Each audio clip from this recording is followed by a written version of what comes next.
Bonjour, aujourd'hui on parle et je dois trouver mon pen here et ouais, on parle de notre texte, ça vient encore de Pierre, le premier Pierre chapitre 3. On saute un petit peu cette semaine, c'est pas parce que voulais sauter les passages avant, mais on fait un baptême ce fin de semaine, alors c'était une bonne idée de parler à propos de le baptême quand il y avait un texte là dans Pierre qui parlait de ça. Alors j'ai sauté un tout petit peu et peut-être la semaine prochaine je reviens à les textes d'avant. Je dois penser à ça à un moment, mais à ça parle plus de les relations entre les femmes et les hommes et c'est une bonne idée de parler de ça. Mais oui, on a que comme 2 semaines plus euh, avant le Pâques. Alors, ouais, bon, ça c'est trop pour toi. Mais regarde, on a cet texte aujourd'hui. Si tu veux lire le 13, mais tu peux aussi lire le 8 et jusqu'à le 22. Tu peux lire tout le chapitre. Mais oui, on va regarder ces parties ici. Et qui vous maltraitez si vous êtes zélé pour le bien? Et ça, cette question, c'est une question normale. Si on vraiment suivre et chasse d'être les choses bonnes, de faire les choses bonnes, euh, et ça c'est quoi Pierre a parlé de avant ça, vraiment, c'est une question. Qui vous maltraitez? Si ça, c'est la vérité de quoi tu fais, en, dans le grand image, beaucoup de gens vont te traiter assez bien. Ça, c'est la vérité. Mais on voit, et ça doit être nous doit être zélé pour le bien, pour le bien-être de même notre ennemi, même ceux qui sont contre nous, qui persécutent nous et qui veulent nous même tuer, nous sommes zélés pour le bien. Mais il y a des réalités que des fois, il y a des gens qui peuvent te prosécuter, de causer vous de souffrir pour la justice, pour la righteousness en anglais. Et si ça arrive que vous souffriez pour la justice, vous serez heureux. En anglais, blessed, you are blessed. Euh, N'ayez aucun craint et ne soyez pas troublés. Cet passage ici, ça peut être compris dans deux façons, de le grec et même de le hébreu, parce que c'est vraiment une quotation ici aussi, mais euh, on peut parler de ça après. Euh, so, ça peut être compris comme ne craignez pas ce qu'ils craignent. Mais on peut le prendre dans les deux façons. N'être pas craignez d'eux parce que, oui, parce que la vérité, c'est que le monde va te faire peur. Parce que il a les threats, il veut te tuer ou mis les grandes choses sur toi, peut-être les billets et tu dois payer beaucoup ou quoi. Dans notre pays, des fois, les gouvernements ou les gens qui aiment pas Christ et qui aiment pas la vérité, ils vont utiliser la loi pour t'attaquer. Ça peut arriver. C'est pas comme dans des autres pays où ils utilisent la force ou la violence, mais il peut utiliser la loi. Pas si beaucoup dans Saskatchewan, mais plus en British Columbia ou Colombie-Britannique. Euh, il y a un gouvernement assez, c'est le mot progressif, qui s'apprend toujours le côté euh, du radical et il peut utiliser ça et ça peut te faire craigner. Mais ici, on ne craint pas ce qu'ils craignent, la pauvreté, la douleur, la souffrance. on craint pas ça et nous ne sommes pas troublés par ça. Et ça, c'est parce que nous sanctifions notre cœur, le Seigneur, le Christ le Seigneur. Euh, il est le centre de notre vie et on craint seulement lui. Parce que Jésus a dit, ne crains pas eux qui peuvent lancer ta corps ou pour tuer le corps. Craigne lui qui peut tuer votre âme et votre corps dans hell. Je sais pas le mot. Ouais, dans le jugement. Um, et ça, c'est pourquoi notre cerveau, notre conscience, c'est toujours, ça pense à le Seigneur. On vit devant le Seigneur. Mais c'est pas exactement seulement le craigner le Seigneur plus que les autres. Non, ici, c'est un commande de sanctifier. Comme les enfants de Jésus-Christ, quand les frères de Jésus-Christ, mais les enfants de Dieu, on sanctifie lui, on aime lui, on dit toujours dans les prières, Dieu, sanctifiez votre nom entre nous pour que on peut rester dans toi. Et ça, c'est une bonne question. Qu'est-ce que nous donne les prières pour? Beaucoup de fois, nous donnent les prières pour les bonnes choses pour arriver à nous. Quand nous sommes malades, nous voulons plus de ne pas être malade et tout ça. Et c'est bon, on peut faire ça, c'est pas grave, c'est une bonne chose. Mais il y a des problèmes plus grands que ça.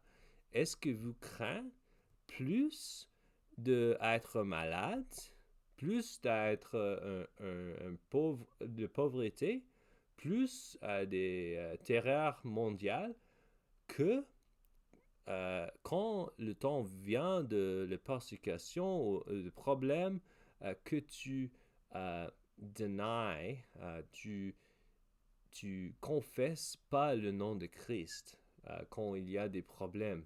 Et ça serait un plus grand problème quand on dit non à Jésus et oui à nos volontés. Et on n'a pas le force dans nous.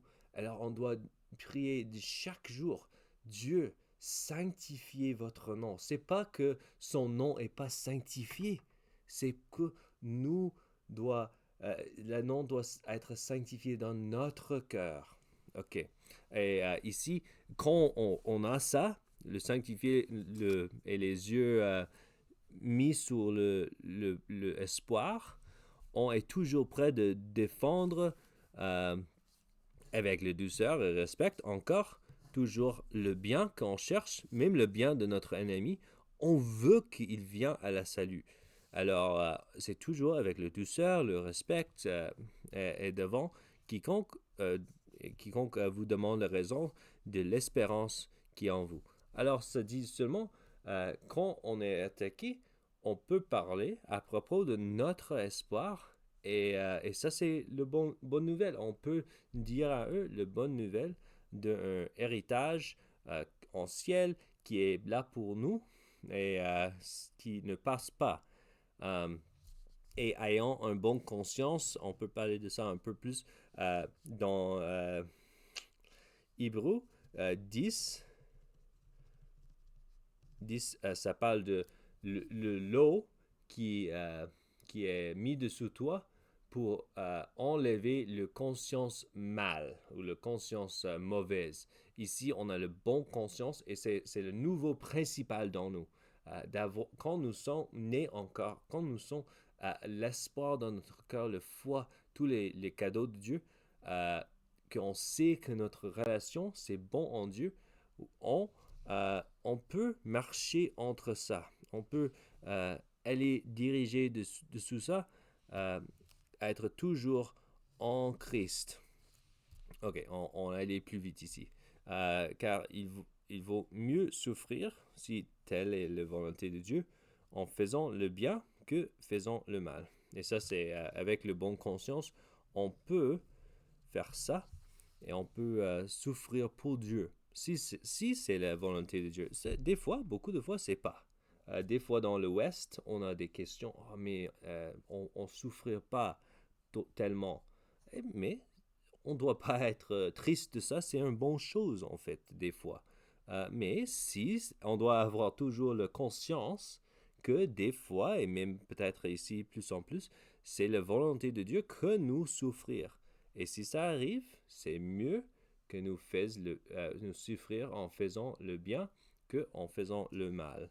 Euh, et peut-être le reste, l'idée ici, c'est pas exactement de souffrir en faisant le mal, mais c'est mieux de souffrir en faisant le bien que faisait le mal. Si des fois tu peux faire le mal et pas souffrir, non, pour les chrétiens, c'est mieux de souffrir en faisant le bien que en faisant le mal.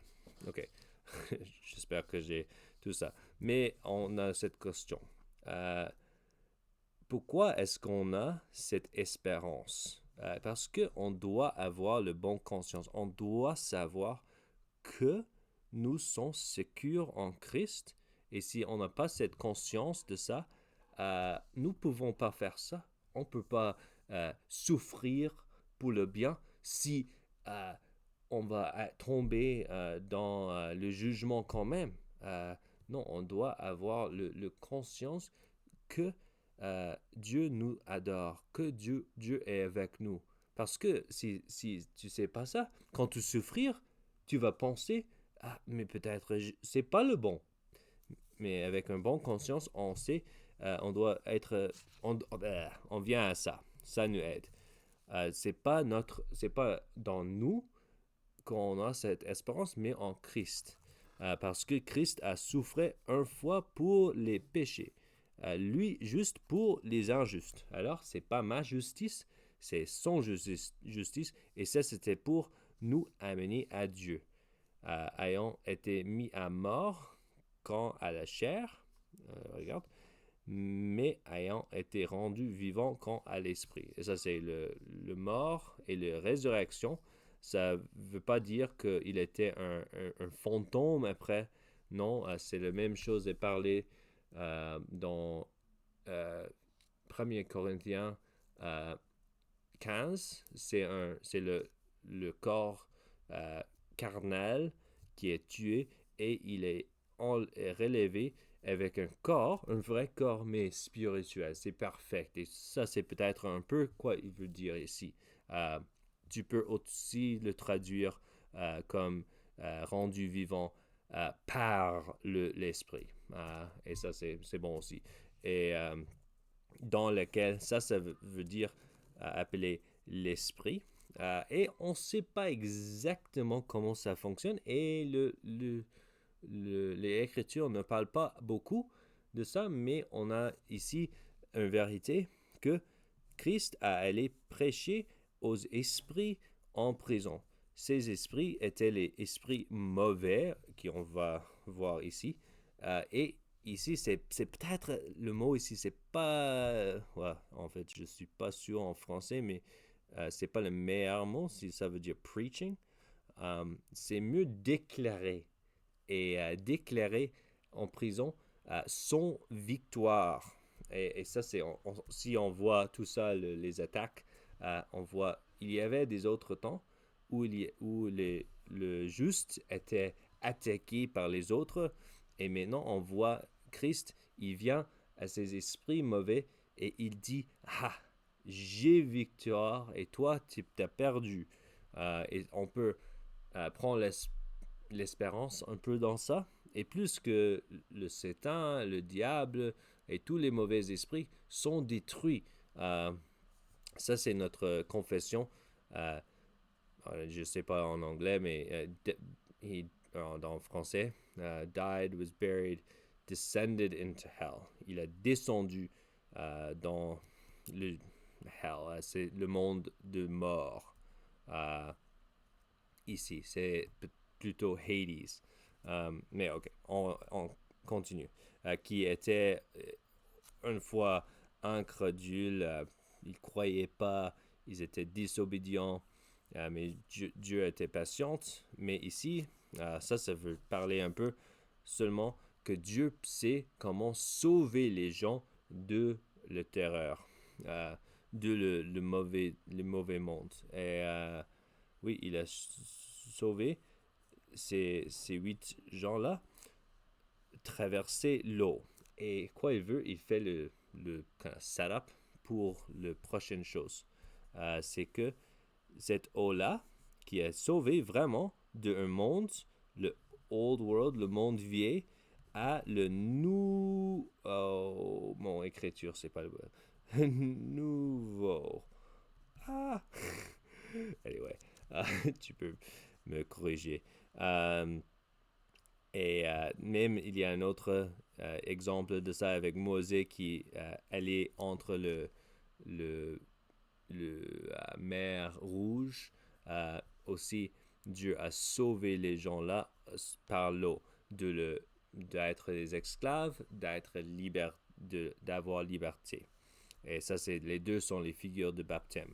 So, cette eau-là, c'était une figure de baptême. Le baptême, c'est d'abord le vraie chose qui a finalement venu, qui n'est pas la purification des soulières de corps, le bout de corps, mais l'engagement, et j'ai dit ici le garantie, c'est une autre façon de le traduire, d'un bon conscience envers Dieu ou de Dieu.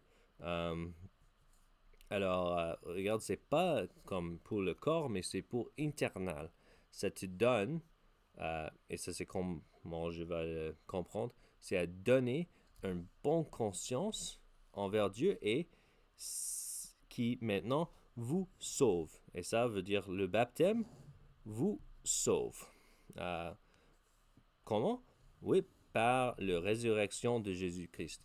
Regarde, la résurrection, ou le croix, on peut dire, et la résurrection, c'est là, le vie éternelle, mais ça doit venir à toi. C'est toi là, et ça doit venir, et ça arrive par le mot de Dieu. Dans le baptême, c'est Dieu qui dit, oh, c'est un terrible... Je suis pas un artiste. Mais oui, la victoire de Christ vient à toi dans le baptême. Tu es mis avec lui dans le mort et aussi dans la résurrection. Et maintenant, il est à droit de Dieu depuis qu'il est allé au ciel. Et tous erront dessus lui. Ok, j'ai beaucoup parlé.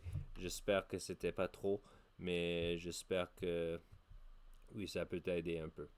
Désolé pour ma français.